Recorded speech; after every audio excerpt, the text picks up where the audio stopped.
कई विशेषताएं हैं। पुर नर नारी सुभग सुचि संता,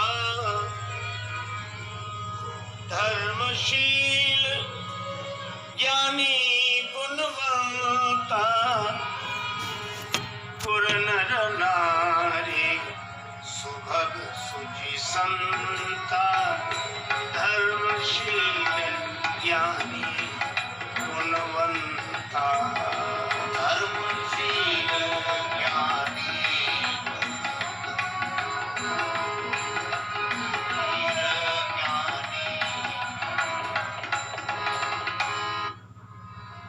जनकपुर के निवासियों की विशेषता सुनो।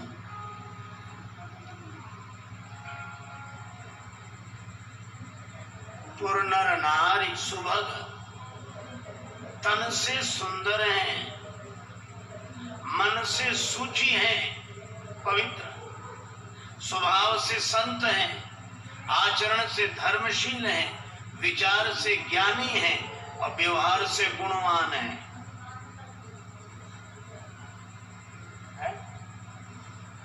जहाँ इतने शुभ आचरण वाले लोग रहते हो वहां अकाल पड़ जाए, आश्चर्य। अकाल तो कलयुग में पड़ता है, कली बार ही बार दुकाल परे। पर जनकपुर में अकाल पड़ गया जहां इतनी विशेषताओं वाले लोग रहते हो। मानो ये कथा एक संदेश देती है कि जीवन में कितनी भी विशेषताएं हों और भगवान की भक्ति की वर्षा के बिना जिंदगी में अकाल ही पड़ा रहता है। जिंदगी रूखी सूखी रहती है, क्योंकि वर्षा ऋतु रघुपति भगति, भगवान की भक्ति ही वर्षा ऋतु है। जब बादल छा जाते हैं तो वर्षा होने लगती है। और इसी तरह मैं कह रहा हूं, दृग्बिंदु ये कहते हैं कि घनश्याम है दिल में, और घनश्याम न होते तो ये बरसात न होती। नैनों से प्रेम जल की वर्षा तभी तो होगी घन बन के, जब हृदय में घनश्याम आप होंगे। उन बादलों से वर्षा होती है। वर्षा ऋतु रघुपति भगति, और जनकपुर में वर्षा नहीं हो रही। ज्ञान का प्रकाश है पर भक्ति की वर्षा नहीं हो रही। जनक जी गुरुदेव के पास गए, गुरुजी उपाय बताओ, वर्षा होने लगे,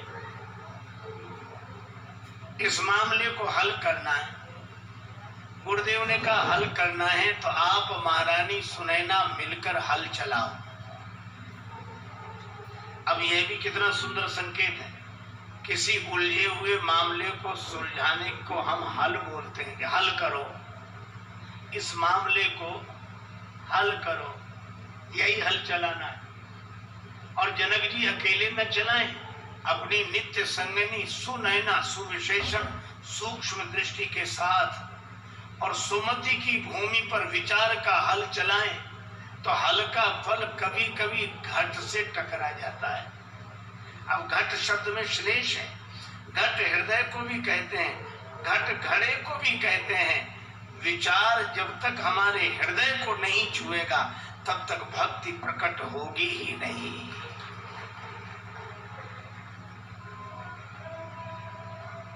विचारों को लेकर अभी हम लोगों की खोपड़ियां टकराती हैं, उसका नाम है खोपड़ी। खो दिया है इसीलिए तो पड़ी है। हृदय चाहिए। खोपड़ी से विचार का संबंध हो तो भक्ति नहीं जागती। जब विचार हृदय में प्रवेश करता है तो भक्ति प्रकट होती है। और भक्ति की पहचान क्या प्रकट हो गई? भक्ति की पहचान यही कि वर्षा होने लगे। श्री जानकी जी के प्रकट होते ही जय मिथिलेश लली मैया, जय मिथिलेश लली, जय मिथिलेश लली मैया, जय मिथिलेश लली। कृपा रावरी जा पर, कृपा रावरी जा पर ताकि भक्ति फली, जय मिथिलेश लली। दूर अकाल भयो जब मही से प्रगटी जनक लली, मैया प्रगटी जनक लली। पुरवासी सुख पावे, पुरवासी सुख पावे, गावे गली गली, गावे गली गली, जय मिथिलेश लली। श्री जानकी जी धीरे धीरे बड़ी हुई, अब आंगन में क्रीड़ा करने लगी। आंगन बुहारते समय भगवान शंकर का विशाल धनुष श्री सीता जी ने बाएं हाथ से उठाकर दूसरी जगह रख दिया। अच्छा एक बात बताओ, ये धनुष साधारण नहीं है, ये अभिमान का धनुष है। अच्छा संकेत बड़ा अच्छा है, धनुष के दोनों किनारे बंधे रहते हैं रस्सी से, और ये मुनियों के कुल तिलक हैं या नृप कुल का पालन करने वाले, ये दोनों कौन हैं?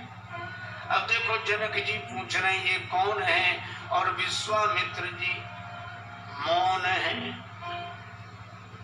वे जानते हैं कि मैं कौन हूं, ये कौन, वो कौन, ये सारे प्रश्नों के उत्तर तो ज्ञानी जन देते हैं। ज्ञानियों के यहाँ यह होता है मैं कौन हूं,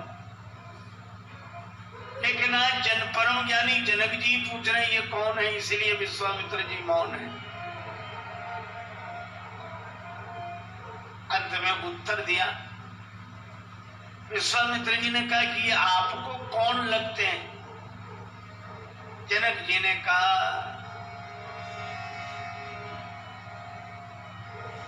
ब्रह्म जो निगम नीति कही गावा, ब्रह्म जो निगम नीति कही गावा, ये